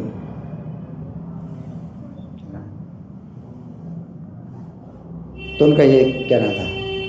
तो मतलब हमें बहुत मतलब ये शिक्षा मिलती है, बहुत बड़ी शिक्षा मिलती है। अगर आप भक्तों से द्वेष करते हैं तो फिर जो है ये हो नहीं सकता है कि आप भक्तों से द्वेष करते हैं और फिर भी मेरे आपके साथ अच्छे संबंध बने रहेंगे। तो भक्तों से द्वेष करते हैं आप, और मैं आपसे अगर अच्छे संबंध बनाता तो मुझे भी वो दोष लगता है। इसलिए बहुत जोर दिया जाता है कि आप सब लोग जो है एक केंद्र बना करके चलो, है ना। अगर मान लीजिए कि कोई भक्त है आप लोगों के बीच में और वो जो है ज़्यादा उसमें समय लगा रहा है और अध्ययन कर रहा है और सेवा कर रहा है ना, तो आप उसका आदर करो, आप उसका आदर करो, है ना। और कोई बहुत नीच है, बहुत पतित है, समाज में उसका जो है बड़ा जो है नीचा स्थान है, बहिष्कृत है ना, लेकिन अगर वो आ रहा है आपके बीच में और भक्त बनना चाहता है तो आप उसको आदर करो, उसकी भावना का आदर करो, वो भक्त बनना चाहिए। तो कोई जो है अगर इसमें जितना समर्पित होता है इस कार्यक्रम में, तो वो जो है आप सबके आदर का पात्र है। वो फिर ये नहीं सोचना कि भाई हम तो सीनियर हैं, वो जूनियर हैं, तो हमसे आगे कैसे बढ़ गया, ये नहीं सोचना। ठीक है, और कोई प्रश्न है जी? हरे कृष्णा। तो मैं कुछ बताना चाहता हूँ महोभाव से, जो जितने भी लोग यहाँ पर आज आए हैं उनका बहुत बहुत धन्यवाद। तो कुछ आज तो प्रभु जी ने जो मतलब विशेष प्रवचन में जो उपदेश दिया, तो सबको मिलकर रहना है, आपस में द्वेष नहीं करना है। तो प्रभु जी बताते हैं हमेशा उदाहरण कि ये एक ऐसा परिवार है, ये एक ऐसा घर है जिसकी दीवारें नहीं हैं। मतलब हमारे घर की कुछ दीवारें होती है ना, उस तरह से यहाँ पे कोई दीवार नहीं होती है। कोई जाति का भेद, आज के श्लोक का भी अर्थ यही था कि मतलब जातियों के भेद से यहाँ पर नहीं देखा जाता कि ये ब्राह्मण कुल से आए, ये बनिए हैं या ये नाई है, ऐसे नहीं देखा जाता। तो इस परिवार में जो है सभी लोगों की भावना जो है भगवान के प्रति केंद्रित होती है, और जो सीनियर वैष्णव होते हैं उनके प्रति बहुत आदर, और जितने सीनियर होते हैं उनके हिसाब से एक दूसरे के प्रति आचरण होता है। मतलब आदर सबको उचित हो, कनिष्ठ जो अपने से जूनियर है उनको भी उतना ही आदर दिया जाता है, लेकिन विशेषकर सीनियर लोगों के प्रति सेवा और आदर का भाव होता है। और जो लोग भी सेंटर में आते हैं या सेंटर से जुड़ना चाहते हैं और आगे चल के भी, तो उनका पहला जो है मतलब शिक्षा यही है कि नाम का आश्रय लेना, नाम उनको प्रति दिवस लेना ही है। 24 घंटे में जितना भी समय जितना भी मिल रहा है, कितने भी कार्य अपने मतलब जीविका के लिए या अपने कोई विद्यार्थी है पढ़ाई के लिए और कोई दूसरा कार्य कर रहा है तो कर सकता है, लेकिन उसको जो मिनिमम है 1 माला 4 माला का जप करते हुए अपनी भक्ति को प्रारंभ करना चाहिए। और प्रति सप्ताह में 1 दिवस केवल, हर दिन आने के लिए कोई यहाँ पे नहीं है। कुछ विशेषकर समर्पित युवा भक्त है यहाँ पर जो प्रति दिवस मंगल आरती करते हैं। सुबह 4 बजे मतलब 3:30 बजे उठकर 4:30 बजे की मंगल आरती करते हैं। लेकिन ऐसा बंधन सबके लिए नहीं है, जो आ सकते हैं वो ठीक है, लेकिन बाकी सब लोगों को एक कर्तव्य यही है कि वो कम से कम अपने घर में प्रति दिवस थोड़ी बहुत लेक्चर, जो प्रभु जी का चैनल किन किन लोगों के पास है हाथ उठाइए, बाल गोपाल चैनल किन किन के पास है, और किन लोगों के पास बाल गोपाल चैनल अपने यूट्यूब में नहीं है वो भी हाथ उठाइए। हाँ, तो इतने जिन लोगों के पास ये चैनल नहीं है वो अभी यहाँ पर प्रद्युम्न प्रिय प्रभु बताएंगे, तो अपने मोबाइल में तुरंत यहाँ बैठे बैठे ही उसको सब्सक्राइब कर लीजिए। प्रद्युम्न प्रिय प्रभु यहाँ पे आके भी बताएंगे कि कैसे सब्सक्राइब करना है। तब बाल गोपाल चैनल जब आप सब्सक्राइब करेंगे तो वहाँ पर हिज ग्रेस प्रभु श्री का जो है चैनल है वो, उसमें प्रभु श्री रोज़ सुबह शाम जहाँ पर भी अवसर मिलता है वहाँ पर भागवत का और भगवत गीता का प्रवचन करते हैं, चैतन्य चरितामृत का।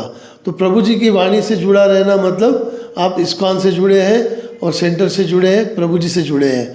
कभी नहीं भी आ पाए तो कम से कम अपने घर में बैठे हुए, कोई गृहिणी है अपना काम करते हुए, कोई विद्यार्थी या कोई दुकान है वो अपना काम करते हुए भी प्रवचन सुन सकते हैं। वो सुनने में देखो हमको ऐसे ही अभ्यास है, हम कार चलाते हैं, कुछ काम करते हैं या ऑफिस का काम करते हैं, कुछ भी करते हैं, उसके साथ में जो अपने जीवन को एक एक्स्ट्रा जोड़ लेते हैं वो क्या है कि श्रवण करना।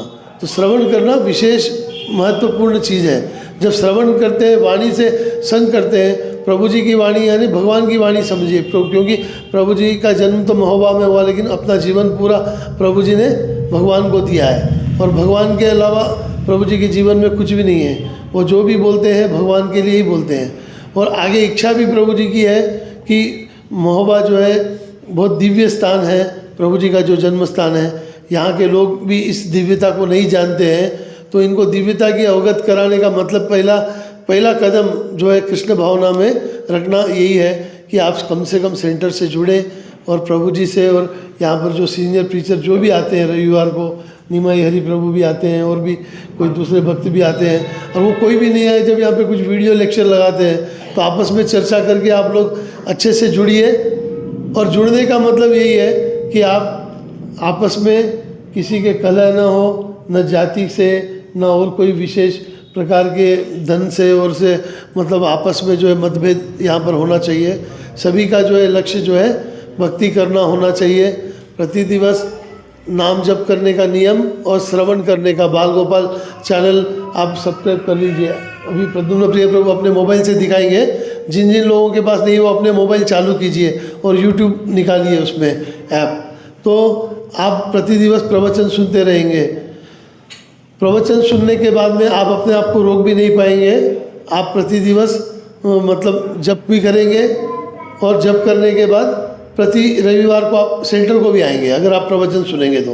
बाकी अगर आप नहीं सुनते हैं, चैनल सब्सक्राइब करने के बाद में ध्यान नहीं देते हैं और छोड़ देते हैं, लापरवाही करते हैं, तो फिर आप में प्रगति नहीं आएगी। प्रगति इसी पर रुकी है। जैसे आप डॉक्टर के पास गए, दवा दी डॉक्टर ने बहुत, लेकिन डब्बी में डाल के रख दिया, उसको निकाला नहीं, लिया नहीं, और सोच रहे कि मैं तो डॉक्टर के पास जाके आ गया, हो गया। ऐसा नहीं, जब आप आए हो और सुने हो और प्रभु जी का इंस्ट्रक्शन लिए हो, तो दवा भी यही है कि आप प्रति दिवस प्रवचन श्रवण कीर्तन करें अपने घर में, जब भी करें और बाल गोपाल चैनल से श्रवण करें। तो दूसरे लोग कोई अगर नाम जब हरे कृष्ण का नहीं कर रहे, जब एक सज्जन जी ने बताया श्री राम जय जय राम बोल के बोल रहे हैं, तो उसके लिए भी कोई रोक नहीं है। इस्कॉन कभी ये नहीं बोलते कि भगवान का नाम आप पहले से ही कुछ ले रहे हो तो उसको हम रोकते हैं। आप वो लीजिए, कोई दिक्कत नहीं है उससे, लेकिन उसके साथ में ये विशेषकर चैतन्य महाप्रभु की आज्ञा है। कलयुग में 500 वर्ष पहले चैतन्य महाप्रभु ने बोला कि हरे कृष्ण महामंत्र का जप करने से जो है कलयुग में सभी जीवों का उद्धार होगा। तो विश्व पूरे में ये हरे कृष्ण मंत्र गूंज रहा है आज।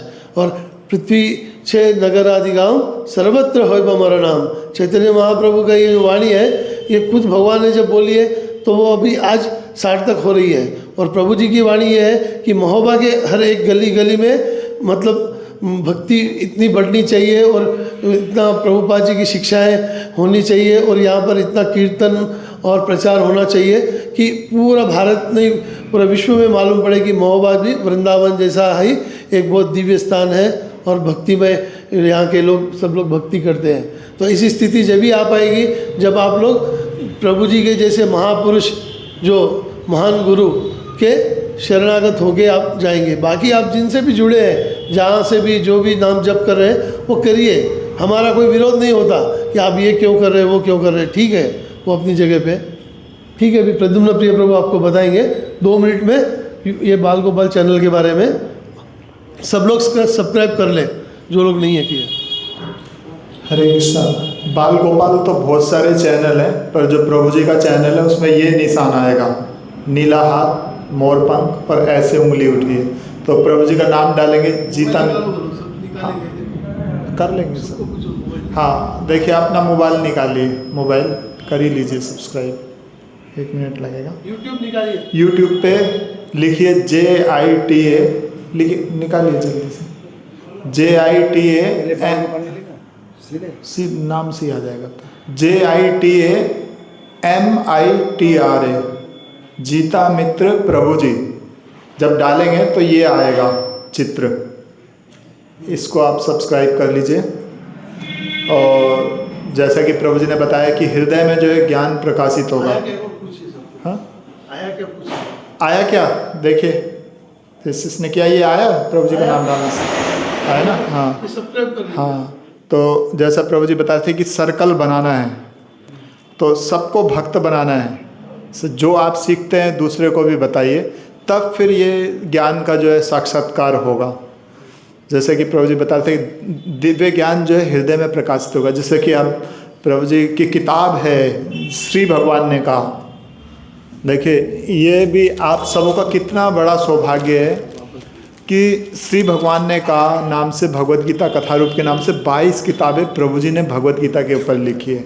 जब हम बाहर प्रचार के लिए जाते थे तो लोग हमसे बोलते थे, जब हम भगवत गीता लेके जाते थे ना, ये देखिए इससे लाखों करोड़ लाखों भक्त बने इस भगवत गीता से। प्रभुपाद जी जब जाते थे तो लोग हमको बोलते थे हमारे पास असली गीता है, इतनी बड़ी इतनी मोटी। लोग सोचते हैं जितनी मोटी गीता होगी या जितने बाल बड़े होंगे साधु के, उतना ही बड़ा साधु होगा। ऐसे ही सोचते गीता हमारे पास इतनी बड़ी है, असली है, पर पढ़ी कभी नहीं। पर अब हमारे पास इस्कॉन में सबसे बड़ी गीता है, ये 22 खंडों में इसमें मतलब पूरी गीता को समझा है, 22 किताबों में। और इतने श्री भगवान ने कहा भगवत गीता कथा रूप, वो सेट लेके आए थे ना, वो निकाल के दिखा देंगे पूरे सेट में प्रभु जी ने। ये कितना बड़ा सौभाग्य कि महोबा के जो संत हैं प्रभु जी, जो कि सब कुछ छोड़ के एकदम चले गए थे, इस्कॉन में पूरा समर्पित हो गए थे, पूरे अच्छी भावना से उन्होंने दिन रात एक करके सेवा की। तो महोबा में अगर जानेंगे तो बहुत बड़ी बात है। महोबा के द्वारा ये काम मान सकते हैं कि कितना बड़ा काम हुआ है। पूरे विश्व में जो है इसके मुकाबले की भगवत गीता नहीं मिलेगी जो सरल तरीके से समझ सकते हैं, तो वो प्रभु जी के द्वारा कार्य हुआ। तो जैसे हम बता रहे थे, आप बल्ब जलाना चाहते हैं तो इसमें आप तार लगाते हैं तो करंट आता है, बल्ब जलता है। इसी तरह से आप परंपरागत जो प्रवचन होते हैं, अगर आप वो सुनेंगे तो उसी तरह से है कि आप अपने आप को कनेक्ट कर रहे हैं। कनेक्ट कर रहे हैं तो क्या होगा? प्रकाश होगा, जीवन में प्रकाश होगा, असली प्रकाश होगा, कृष्ण भावना का। अच्छे से आपको दिव्य ज्ञान समझ में आएगा और आप अपना भी उद्धार कर पाएंगे और सभी का उद्धार कर पाएंगे। तो ऐसे आप प्रभु जी का चैनल पे आप सुन सकते हैं थोड़ा थोड़ा, तो ठीक है। 15 मिनट भी अगर रोज़ सुनते हैं तो आपके जीवन प्रकाशित होगा, उज्जवल होगा। हरे कृष्णा। तो अभी आप लोग जितने भी लोग यहाँ पर हो, उनको एक विशेष सूचना है कि 17 तारीख को जो प्रोग्राम है, 17 सबको ध्यान में है ना, 17 तारीख को जो शोभा यात्रा है, उस प्रोग्राम में एक एक लोग 10 लोगों को लेके आना है साथ में। प्रोग्राम मतलब ऐसा नहीं कि अकेले आ गए। जब चैतन्य महाप्रभु कीर्तन करते थे तो नवद्वीप में पैर रखने के लिए भी जगह नहीं होती थी, राई भी नीचे नहीं गिरती थी। वैसे महोबा की गलियों में ऐसे भक्तजनों की मतलब भीड़ अंबार होना चाहिए कि लोग देखते रह जाए। सभी लोग बड़े जोश से उस दिन कीर्तन में, शोभा यात्रा में शामिल होना, और अपने परिवार नहीं, अपने आजू बाजू के 4 परिवारों को लेके आना है। तो और एक सूचना है, प्रभु जी के जीवन में जो है जितने भी मतलब आश्चर्यमय घटनाएं हुई, उनकी भी एक किताब है, श्री कृष्ण कृपा के दिव्य चमत्कार। वो पुस्तक भी आप लोग ले सकते हैं। आप लोग सुन रहे हो गए ध्यान से? सबका ध्यान इधर उधर है। कुछ बोलना चाह रहा हूँ मैं। प्रभु जी के जीवन से जुड़ी हुई कुछ घटनाएं हैं जो बुक्स में लिखी गई है, श्री कृष्ण कृपा के दिव्य चमत्कार। वो ग्रंथ भी आप लोग लेकर पढ़ सकते हैं। एक एक ग्रंथ अगर आप पढ़ेंगे तो आपको पता लगेगा कि कितना मतलब भक्तों का जीवन इतना रूखा सूखा नहीं होता। आप लोग सोचते होंगे कि हम लोग तो अरे मतलब ये एंजॉय करते, वो एंजॉय करते, से नहीं। भक्त लोग सब कुछ छोड़ के भगवान की शरण लेते हैं, तो भगवान उनको मनोविनोद किस तरह से करते हैं, कैसे उनको आश्चर्यमय मतलब संकेत देते हैं, उस ग्रंथ में ये सब घटनाएं लिखी गई है। आप लोग उसको पढ़ सकते हैं। और उदय सिंह और आह्लाद, आप लोग जानते हैं ना, जिनको आला उदल बोलते हैं। महोबा को कैसे पहचाने? आला उदल की नगरी के नाम से पहचाने। बहुत से लोग जानते हैं, कई लोग नहीं जानते हैं। तो वो ही आला उदल, उदय सिंह आला जिनका नाम है, वो कृष्ण बलराम के अवतार है। ये जो है फिल्म के माध्यम से प्रभु जी पूरे संसार को दिखाना चाहते हैं, और उस फिल्म का कार्य भी अभी हैदराबाद में चल रहा है।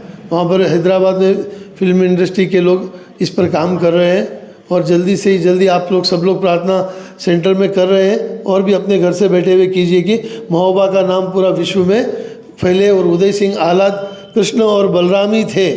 स्वयं भगवान जगन्नाथ बलदेव ही प्रकट हुए सन 1157 और 47 में। बलराम जी ने 47 में, 1147 में, और उदय सिंह ने 1157 में महोबा की धरती पर जन्म लिया था। और उनके लिए जो फिल्म बनेगी ये भी पूरे विश्व में मतलब दिखाई जाएगी, प्रदर्शित होगी, जिससे सब लोग जानेंगे। हरे कृष्णा।